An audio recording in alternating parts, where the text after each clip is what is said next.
guys, it's Reagan, and today Reese and I are back again talking about Taylor Swift. Today is our folklore review and album ranking. So it's been about a week. We've had some time to really marinate with the songs and kind of evaluate them and see which ones we really liked and which ones we didn't. And I will say we have some unpopular opinions and some opinions that are pretty popular. So it's going to be a varied list from us both. So the first thing I want to say about folklore is I really did enjoy this album.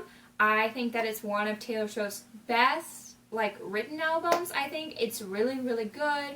I love all the different characters of it.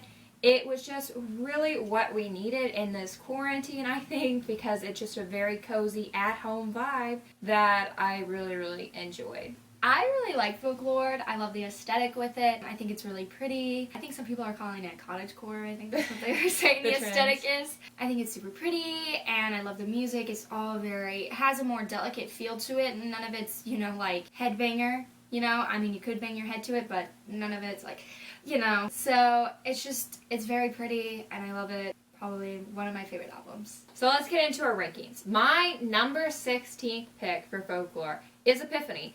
Now, the thing about Epiphany is I did enjoy it. I like that it's kind of the different takes on the heroes with, the war medic and then also, the nurse today. Different heroes in different time periods was great. It was fun. It was breathy. But my thing is that it just kind of fell flat compared to the others for me. And it just wasn't one that I was, really, yes, Epiphany, My number 16 is Peace. I like Peace, but there's obviously something about it that I don't like because it's my number 16th. I like how it kind of touches base on insecurities. I can never bring you peace. That's a really pretty part. But for me and this album, it's just my least favorite. Yeah, and I think that's very popular. But my next pick is very unpopular. My 15th pick is Betty. Look, I just don't really like James as a narrator. I think that the song is good. I think it's catchy. It was one of the first lyrics that I really got on this album, And I like, the worst thing that I ever did was What I Did to You. That's part's nice. I will say that, I like the harmonica in the beginning. It just was, it's just, I think that because James is very kind of immature and kind of didn't know what to do with his life, it just kind of bled in, and that's why I just don't like the song as much. My number 15th is Illicit Affairs. I think it's also the shortest on the album, even though it is 3 minutes long, so that's still not very short. But for me, I can't, cheaters, don't relate to that. It's just not doing it for me like the other songs are. My 14th pick is actually Illicit Affairs, and yeah, basically what Reese says is just being the other woman is just kind of something that's really, really hard for me to sympathize with. I'm really, really against cheating. I just hate it. And so I understand that it's sad. The girl feels like she's taken advantage of and all these things. It's just I like Don't Call Me Baby, Don't Call Me Kid, but it's just not my favorite. I think it's just because of the subject matter that I'm literally ooh, not for me, so. My number 14th is The Last Great American Dynasty. I really like the story behind it. I like how it's about Rebecca Harkness. I think that's her name, right? I hope I said that right. I think so. She's an interesting, I looked her up after people pointed that out. I was like, oh, she's very into ballet. She was mad that they didn't change the name to be her last name. Which ballet company? I can't remember now. Actually, it was the Joffrey Ballet, which is really ironic because one of my former dance teachers was in that company and was under Robert Joffrey back in those days of the Joffrey Ballet. But I remember she wanted a ballet company, but they didn't let her change the name, so then she just started her own or something. Yay. And then I like how it's about her Rhode Island house, but song-wise and it's just not my favorite. But I like the story. Story-wise, yes. Song, no. My 13th pick is Peace. So I really like how calm and chill this one is. I think that this is one that's obviously in Taylor's point of view, basically. I think that it's you can kind of hear her own personal touch on it, more so sometimes than the other songs where it's about someone else. And yeah, so it's just my number 13. My number 13 is probably very unpopular. It's The One. The One for me, it kind of has the same beat as Cardigan. I feel I don't know, maybe nobody else has that opinion. So I just feel they're kind of similar. I do like how it would have been fun if you would have been the one, or something like that. It goes like that. The lyric is probably not exactly correct. I like the song. I like how it's more upbeat, but it just doesn't do it for me. Just, sorry. And our number 12th pick, actually, we have the same, so it's going to be Mirrorball. So Mirrorball, I think, was really, like, nice. It's fun. It's kind of the song that I would feel like I would dance to, like, at the end of the night. It's just kind of, it seems like you're almost, like, it's like tipsy narration. You know what I mean? Like, kind of like, I'm a mirrorball. Like, it's a weird metaphor. Like, to say you're a mirrorball, you know what I mean? And so, like, I just feel like it's kind of like something that I would, like, someone would say while drunk, you know? That's just kind of my experience with it. So, I do really like this song, and I especially like, the circus section of it. It is really good. I think that's the bridge. I think that's called the bridge, right? Yeah, I'm not a musical person. I was born the day the music died, so, you know, it's a curse for me. The hush. Oh, yes, the hush. Is The really hush good. is, like, one of the best parts of the album. Hush. Oof, so good. And so, my 11th pick is also kind of unpopular. It's Cardigan.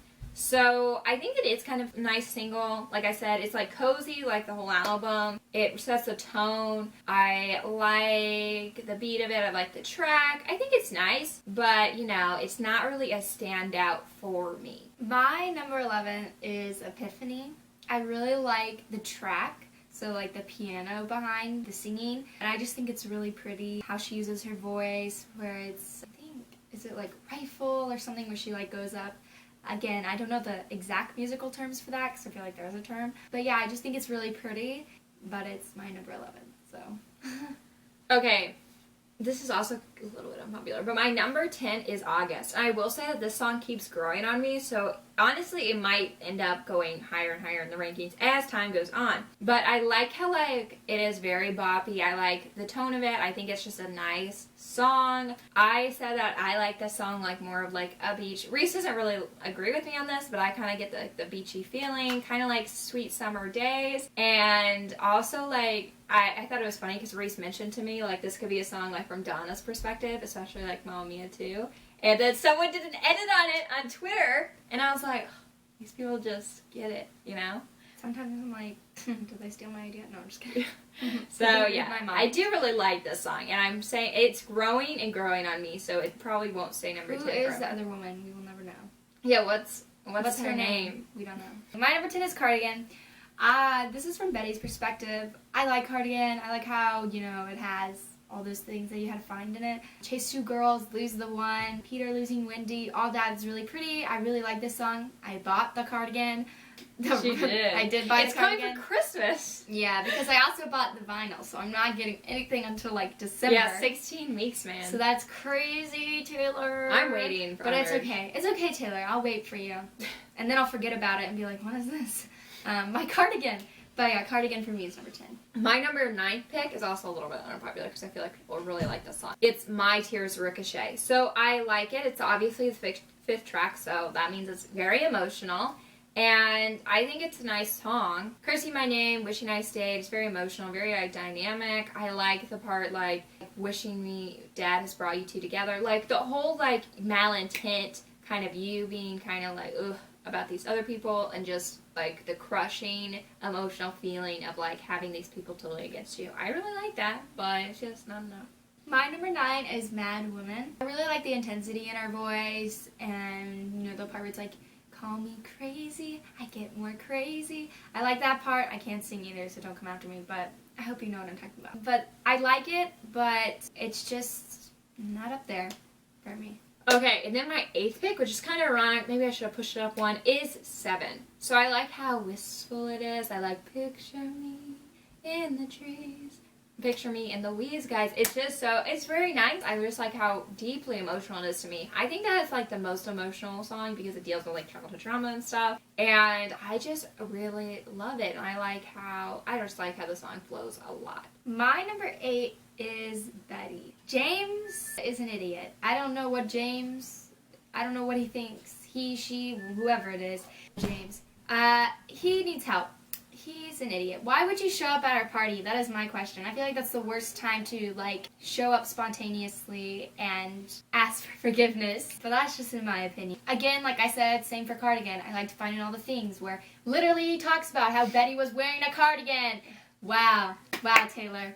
And the broken cobblestones, and you look back at Cardigan, the cobblestones talks about. So yeah, I like to find all those things. I like the beat of the song, and like, if I just showed up at your party, would you want me? I like all that. It's really pretty. So yeah, it's my number 8. My number 7 is Invisible String. So I like the love story, obviously. I like how kind of cute it is. I just like the symbolism. I think it's very, like, sweet. Also, like, did Taylor really ask Joe what color shirt he wore in the yogurt shop? Like, Have you seen the Twitter? I know, everyone's talking about that, which Like I think is kind of hilarious. Like, damn. Like, Joe just, like, Taylor playing on the piano at 3 and Joe just being like...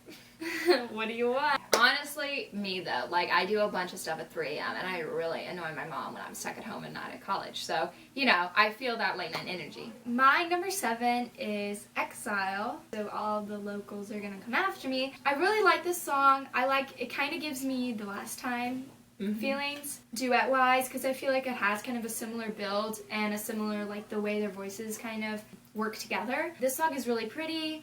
I really like the lines. But yeah, it's my number 7. And Exile is actually my number 6. So like Reese said, I really like the duet of it. I think that it's good. Honestly, Bon Iver kind of sounds interesting with Taylor. Like, their voices are kind of very different. So I think that it's a good song, really good build. And yeah, it does remind me kind of The Last Time, but I honestly might say I kind of prefer The Last Time. I think that's one of my favorite Taylor Swift collaborations. So, you know. And I like the metaphors of it. You know, it's a lot of good metaphors in there, so that's what's enjoyable for me about Exile. I gave so many signs. Yeah. It's like, I know signs. yeah, all this. And then the whole references to, like, Taylor Swift, when we were like, oh my god, a new album. Taylor's like, I gave so many signs. Yeah, I love it. People We were like, I gave so many signs. No, you didn't, because when you were writing a song, you said, not a lot going on at the moment. I know. But then everybody's like, there's 8 words. That's where we have trust issues, because of Thanks, Taylor Taylor. Swift. This is why we can't look that much into your album, because otherwise we're crazy. My number 6 is My Tears Ricochet. I feel like I should have moved up to my 5th, so it could be like track 5. I really like the beginning of this. Kind of gives me 12 Dancing Princesses vibes. Barbie. I really like this song. It's really pretty. It's, you know, it's a delicate topic. I feel it, you know, it's very emotional. I really enjoy it. It's really pretty. My 5th pick is The Last Great American Dynasty. Yeah, it's kind of, you know, I love the story of this. I think it's just fun, and I like that it takes me on a ride. I like the song a lot. I just think that it's fun. Also, my thing is that, like, why is Rhode Island so against Taylor? Like, why did the governor almost propose a Taylor Swift tax? And her neighbors, like, just hate her, and it's like, so, I'm like, why could you hate Taylor Swift? There's a lot of other celebrities that I would definitely be more annoyed with if they moved in there. But there's a lot of old money in Rhode Island. So, it's very interesting, very good story, very, like, little history lesson that Taylor gave us, as Reese said. So that's why I love this song, but I know it's unpopular, but, you know, I'm there for the ride. Yeah. My 5th pick is Invisible String. I really like the banjo. I like the concept, how you're tied together with someone with an invisible string. Basically, like, it's kind of fate, soulmates in that sense. I like how it's kind of a story about Taylor Swift and Joe, and how she sat in a park. I always thought I'd meet someone. Yeah, I'd probably sit at a park hoping that there'd be some guy I'd meet. Yeah. I mean, so I feel that, Taylor. I feel that, Taylor. But yeah, it's in my top 5, Invisible String. Okay, so my 4th pick is The One. So this one is, like, just a bop. I love it. Like, this would be a song that I would love to listen to on subways, undergrounds, whatever, metros. Like, when I was studying abroad in Madrid, like, if I was just on the metro, like, this would be the song for me. I don't know why, but that's the kind of vibes it gives me, like, just on your commute, just bopping around to The One, you know? So that's why I like it so much. It's just fun. My 4th pick is 7. I really like 7. It's a very sad song if you really look into it, even though I feel like once it gets to, like, the chorus part, it kind of has a little bit more of an upbeat thing to it. I like it. I like, you know, how it talks about innocence and how everything just seems so simple. Like, there's a simple reason for everything. Like, oh, your house was haunted, that's why your dad's always mad, because that makes sense. And I just kind of like how she talks kind of about how everything was simpler. How you could just run away to India and pretend to be pirates, you know. Very simple, very easy.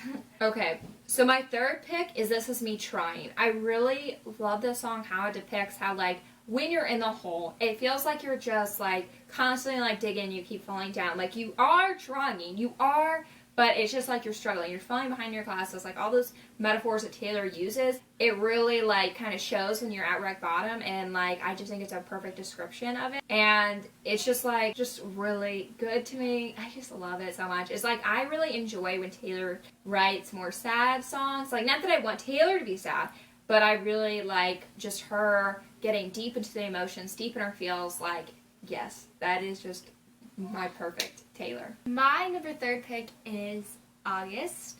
I really like this song. August, swept away, whatever. I don't know how it goes anymore. I do know how it goes, but not right now, apparently. I like, meet me behind the mall, but you were never mine, just talking about how James was never this person's, whoever this is, because people think it's Inez. It's not Inez. I just said that name wrong. Whatever. I'll give up on life. So yeah, I just really like August. It's really pretty, so it's my number 3. Okay, so my number 2 is Mad Woman. So, like, this makes a lot of sense if you know my favorite Taylor songs. Like, I really enjoy when Taylor's like, she's like, stick it to him. That's why I really like Reputation, because, like, most of that was just like, You just like petty too. I like petty. Okay, so maybe I am a little petty. But I really enjoyed how this song is, like, kind of inverts it, where, like, yeah, you made her like that. Like, my thing is that it gets really frustrating when people keep pushing on whatever kind of emotions you're supposed to have, especially in arguments, whatever. So I just really understand, like, when you're in arguments and somebody keeps, like, being like, you're being irrational, and try to shut you down by putting on emotions that you're not even trying to project, and they just make you so frustrated and just elevate the emotions of that. So that's why I love this song, because I feel like it's relatable and, like, everyone can kind of tell, especially, like, I feel like more from the female perspective that this happens especially a lot. Like, you're PMSing, like, all this stuff, and it's just so frustrating. So, that's why I love Mad Woman. My number 2 is This Is Me Trying. I feel like, this song, like, everybody at least can relate to this at one point in their life. Just kind of, like Reagan said, like, trying your best, but it's just not working. And when your best isn't good enough, but at least you're trying, and you just start to fall behind, and it's just kind of hard to get out of this hole that you're in. And one of my favorite lyrics out of the whole album is, they told me all my cages were mental, so I got wasted, like all my potential. So, just kind of you are what is holding yourself back. You're getting inside your head, and I know I do that, so it's definitely something that's just kind of like, wow, okay. Yeah, so I just think it's super pretty, and that's why it's my number 2. Okay, so we have the same number 1. You can probably figure it out, process of elimination, if you've been paying attention. So, this is also an unpopular opinion, but drum roll. Hoax. Yeah, Hoax is our number 1, which not very many Swifties have this as one of their number 1s. Look, we might have an unpopular opinion, but you know who's popular with? Aaron Dresner, who obviously helped write this with Taylor from The National, and he said that The One and Hoax were the last 2 songs that were written for this album, and Taylor said they were perfect as bookends. And let me tell you, Hoax is just there for me. Really pretty. I love standing on a cliff, screaming, "Give me a reason." Like, yes, it's so good. And when this song comes up, I'm gonna like shuffle folklore, because I've been streaming it. Gotta get all that streams. We're trying to get Cardigan to number 1, right? So here's what I just play it, and if I sing along to a song and I feel like the need to sing, it's Hoax. Like, that's the song that it's just like, yes, let's go. Mm-hmm. Hoax is the one I love. Just screaming at the top of my lungs to this one. Mm-hmm. I just feel like it's so pretty. I love how it's like, your faithless love is the only hoax I'm believing. Like, just that, like, this one person is the only person you want, and you're standing on a cliffside, you're like, give me a reason, come on! But it's ironic because she's not screaming, give me a reason, but she says she is.